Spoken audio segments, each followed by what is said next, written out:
नमस्ते। मैं डॉक्टर नीलम अग्रवाल गीता एवं गीता प्रवचन के अध्ययन में आपका पुनश्च स्वागत करती हूँ। 14वां अध्याय चल रहा है। विनोबा जी चातुर्वर्ण के बारे में बता रहे हैं। चातुर्वर्ण व्यवस्था को एक ओर रख दे तो भी सभी राष्ट्रों में सर्वत्र जहाँ यह व्यवस्था नहीं है वहाँ भी स्वधर्म सबको प्राप्त है ही, वहाँ भी स्वधर्म सबको प्राप्त है। हम सब एक प्रवाह में किसी एक परिस्थिति को लेकर जन्मते हैं, इसलिए स्वधर्माचरण रूपी कर्तव्य स्वतः ही हमें प्राप्त रहता है। अतः जो दूरवर्ती कर्तव्य है, जिन्हें वास्तव में कर्तव्य कहना ठीक ही नहीं, वे कितने ही अच्छे दिखाई देने पर भी ग्रहण नहीं करने चाहिए। बहुत बार दूर के ढोल सुहावने लगते हैं। मनुष्य दूर की बातों पर लट्टू हो जाता है। मनुष्य जहाँ खड़ा है वहां भी गहरा कोहरा फैला रहता है, परंतु पास का घना कोहरा उसे नहीं दिखता। वह दूर उंगली बताकर कहता है, वहां घना कोहरा फैला है। उधर का मनुष्य इसकी ओर उंगली बताकर कहता है, उधर कोहरा घना है। कोहरा सब जगह है, परंतु पास का दिखाई नहीं देता। मनुष्य को दूर का आकर्षण रहता है, निकट का कोने में पड़ा रहता है और दूर का स्वप्न में दिखता है। परंतु यह मोह है, इसे छोड़ना ही चाहिए।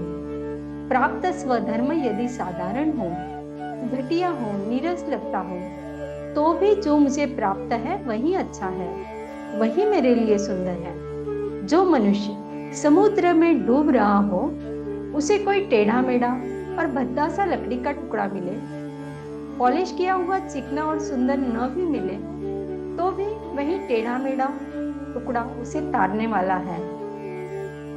अतः वह बेढंगा लकड़ी का टुकड़ा ही उसे पकड़ लेना चाहिए।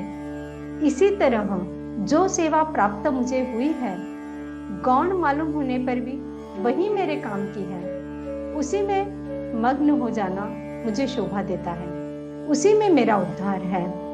यदि मैं दूसरी सेवा खोजने के चक्कर में पड़ूंगा तो पहली सेवा भी जाएगी और दूसरी भी। इससे मनुष्य सेवा वृत्ति से दूर भटक जाता है। अतः स्वधर्म रूप कर्तव्य में ही मग्न रहना चाहिए। जब हम स्वधर्म में मग्न रहने लगते हैं तो रजोगुण फीका पड़ जाता है, क्योंकि तब चित्त एकाग्र रहता है और वह स्वधर्म छोड़कर कहीं जाता ही नहीं। इससे चंचल रजोगुण का सारा जोर ही ढीला पड़ जाता है।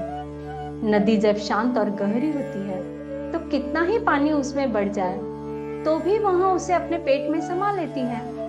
इसी तरह स्वधर्म रूपी नदी मनुष्य का सारा बल, सारा वेग, सारी शक्ति अपने भीतर समा ले सकती है। स्वधर्म में जितनी शक्ति लगाओगे उतनी ही कम है। स्वधर्म में आप शक्ति सर्वस्व लगा देंगे तो फिर रजोगुण की दौड़ धूप वाली वृत्ति समाप्त हो जाएगी। मानो चंचलता का डंक ही कुचल दिया।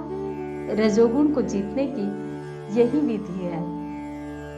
अब रहा सत्वगुण, इससे बहुत संभल कर बरतना चाहिए। इससे आत्मा को अलग कैसे करें, बड़े सूक्ष्म विचार की यह बात है। सत्वगुण को पूर्णतः निर्मूल नहीं करना है। रजतम को तो पूर्ण उच्छेद ही करना पड़ता है, परंतु सत्वगुण की भूमिका कुछ अलग है। जैसे जब बहुत भीड़ इकट्ठी हो गई तो उसे तूतर बीतर करना हो तो सिपाहियों को हुक्म दिया जाता है कि कमर के ऊपर नहीं, पांव की तरफ गोलियां चलाओ। इससे मनुष्य मरता नहीं है, घायल हो जाता है। इसी तरह सत्वगुण को घायल कर देना है, मार नहीं डालना है। रजोगुण और तमोगुण के चले जाने पर शुद्ध सत्वगुण रह जाता है। जब तक हमारा शरीर कायम है तब तक हमें किसी न किसी भूमिका में रहना ही पड़ेगा। तो फिर रजतम के चले जाने पर जो सत्वगुण रहेगा उससे अलग रहने का क्या अर्थ है? सत्वगुण का भी अभिमान होता है। वह अभिमान आत्मा को अपने शुद्ध स्वरूप से नीचा खींच लाता है। लालटेन का प्रकाश स्वच्छ रूप में बाहर फैलना हो तो उसके अंदर की सारी कालिख पोंछ देनी पड़ती है। यदि कांच पर धूल जम गई हो तो वह भी पोंछनी पड़ती है। उसी तरह आत्मा के प्रभाव के आसपास जो तमोगुण रूपी कालिख जमा रहती है उसे अच्छी तरह दूर करना चाहिए। इसके बाद रजोगुण रूपी धूल को भी साफ कर देना चाहिए। इस तरह जब तमोगुण धो डाला, रजोगुण को साफ कर डाला, तो अब सत्वगुणी रूपी कांच बाकी रह गया। इस सत्वगुण को भी दूर करने का अर्थ क्या यह है कि हम कांच को फोड़ डालें? नहीं, यदि कांच को ही फोड़ डालेंगे तो फिर प्रकाश का कार्य नहीं होगा। ज्योति का प्रकाश फैलाने के लिए कांच तो चाहिए ही। अतः इस शुद्ध चमकदार कांच को फोड़े तो नहीं, परंतु एक छोटा सा कागज का टुकड़ा उसके सामने जरूर लगा दे, जिससे आंखें चकाचौंध न हो जाए। सिर्फ आंखों का चकाचौंध न होने की जरूरत है। सत्वगुण पर विजय पाने का अर्थ यह है कि उसके प्रति हमारा अभिमान, हमारी आसक्ति हट जाए। सत्वगुण से काम तो लेना है, परंतु सावधानी से युक्त। सत्वगुण को निरंकारी बना देना चाहिए। आइए कुछ श्लोक पढ़ते हैं। गुणानेतानतीत्यत्रिन्देहि देह समुद्भवान जन्म मृत्यु जरा दुखे विमुक्तोऽमृतश्नुते।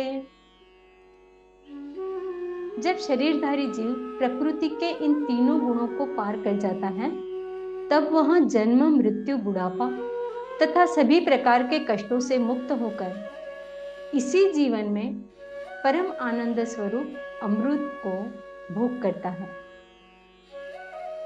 अर्जुन उवाच कैलिंगस्त्रीन् गुणानेतान् अतितो भवति प्रभो किमाचार कथं च एतां त्रिगुणान् अतिवर्तते। अर्जुन ने पूछा, हे प्रभु, प्रकृति के तीनों गुणों को पार किया हुआ मनुष्य किन लक्षणों के द्वारा जाना जाता है और उसका आचरण कैसा होता है, तथा वह मनुष्य प्रकृति के तीनों गुणों को किस प्रकार से पार कर जाता है। श्री कृष्णार्पणम।